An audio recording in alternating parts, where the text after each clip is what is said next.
Ciao a tutti e benvenuti in questo nuovo video. Oggi vediamo insieme come realizzare questa carinissima maxi bag.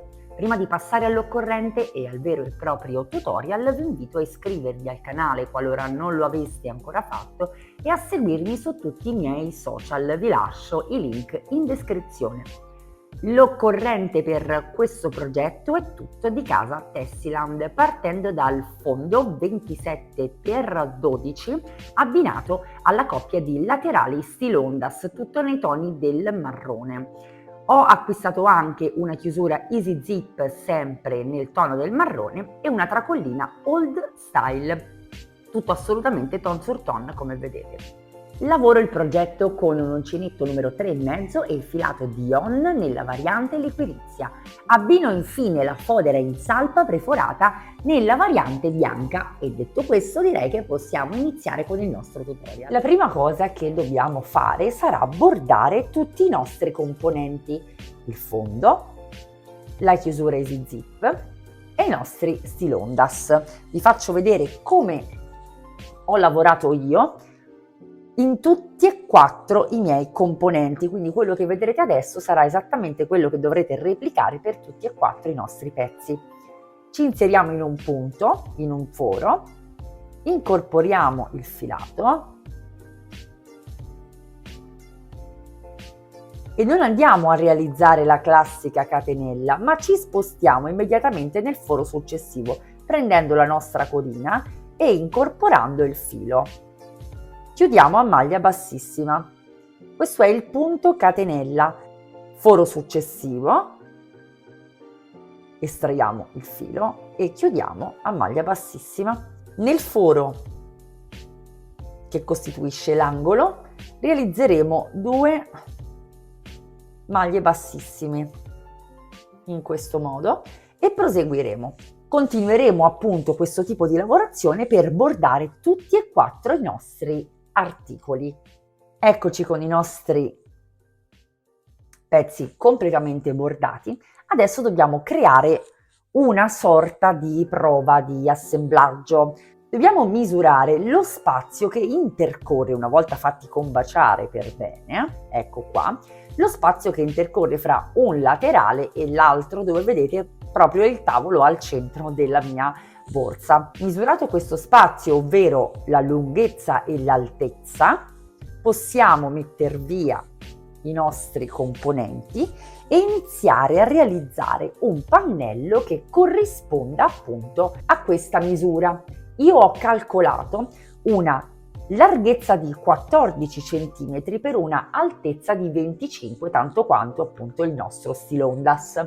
Realizzo un pannello che sia 14 cm per 25 interamente a maglia alta, lavorando i punti come si presentano. Ora, per lavorare questo tipo di filato punto su punto è essenziale il tatto, perché come vedete è molto complesso trovare la maglia con gli occhi, quindi toccando le maglie vi renderete conto di dove andare ad inserire il vostro uncinetto per realizzare il punto. Alle 17 catenelle realizzate ne aggiungo 3. Entro nella quarta dall'uncinetto con il filo sullo stesso e realizzo la mia prima maglia alta. Mi raccomando, il tatto prima della vista, in questo modo. Prima maglia alta realizzata, vado immediatamente a marcare il punto antecedente. Marcato il punto, filo sull'uncinetto e comincio, eccolo qui, trovo il foro dove andare a inserirmi con l'uncinetto. Il progetto è veramente molto semplice a livello teorico, la parte complessa è proprio questa, la lavorazione del Dion senza rete, andando ad individuare tutti i punti. Arrivata poi alla fine della mia prima riga, mi alzo con le solite 3 catenelle e proseguo la riga di ritorno. Marcate sempre il primo punto man mano che salite, in modo da trovarvi poi con un pannello rettangolare della dimensione perfetta. Ovviamente di pannelli ne andranno realizzati 2. Una volta in possesso di tutti i nostri componenti, iniziamo ad assemblare i primi pezzi, quindi fondo e laterali. Individuo il centro del mio fondo ed il centro del mio laterale, inserisco l'uncinetto, con il mio filo di lavorazione procedo all'assemblaggio. Eccoci qua. Questa volta unisco con la catenella. A questo punto vado a lavorare sui fori sempre usando il tatto. Inserisco l'uncinetto in tutti e due i miei pezzi, estraggo il filo e chiudo con una maglia bassa e proseguo in questo modo. Trovo il foro successivo di entrambi i miei pannelli, mi raccomando, osservate bene per non sbagliarvi, porto fuori il filo e chiudo. Quindi andiamo a completare, ci fermiamo naturalmente allo spigolo dove abbiamo l'ultimo foro da entrambi i lati e stesso facciamo dalla parte opposta. Ho già incorporato il mio primo pannello, come vedete, ma ora scopriremo come si inserisce il secondo, perché, come ripeto, i pannelli da realizzare devono essere 2.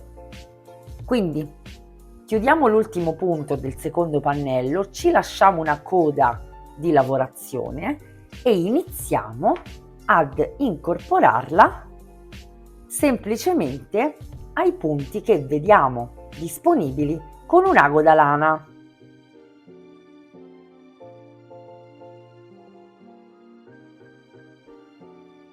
Sbuchiamo dalla parte opposta e adesso lavoriamo semplicemente sui punti con una cucitura. Passiamo con l'ago e prendiamo un pezzettino di pannello. Il bello di questo filato è che davvero c'è poco bisogno di andare a vedere il punto preciso dove andiamo a inserirci con l'ago per le cuciture, perché poi è tutto perfettamente mascherato dalla tipologia di punto. Quindi adesso procediamo per tutto quanto il perimetro, quindi cuciremo questo lato, il lato corto e l'altro lato lungo. Una volta cuciti i nostri pannelli abbiamo ottenuto il corpo borsa, bisogna ora andarlo a foderare ed io ho scelto la salpa preforata nella variante bianca. A questo punto la calzo nel mio corpo borsa facendo attenzione a far combaciare bene anche le giunture e poi con l'ago da lana e filato di lavorazione procedo per tutto il perimetro incorporando la salpa alla lavorazione. Ci rimane solo da incorporare l'Easy Zip precedentemente lavorata. Facciamo attenzione in questo caso a far combaciare il moschettone con il foro centrale del laterale stylondas in modo da centrare perfettamente la nostra zip al corpo della borsa. Con ago da lana e filato di lavorazione procediamo alla cucitura esattamente come abbiamo fatto fino adesso. Una volta terminato il giro perimetrale nascondiamo i fili. Ho applicato la tracollina Old Style in perfetto tono con tutti gli accessori utilizzati per la realizzazione di questo progetto borsa. La borsa è terminata, vi sfido a trovarne una particolare come questa. Mi sono davvero divertita a realizzarla ed ho utilizzato 120 grammi di filato Dion. Spero davvero che questo progetto vi sia piaciuto e che vi sia utile. Vi invito a iscrivervi al canale qualora non lo aveste ancora fatto e a seguirmi su tutti i miei social, vi lascio i link in descrizione. Prima di salutarvi e di augurarvi buon Natale, vi informo che i prossimi 2 video verranno pubblicati di mercoledì, quindi ci vediamo il 27 di dicembre ed il 3 di gennaio per ovvi motivi. Vi rinnovo ancora quindi i miei auguri di buon Natale e noi ci vediamo mercoledì prossimo per un nuovo tutorial.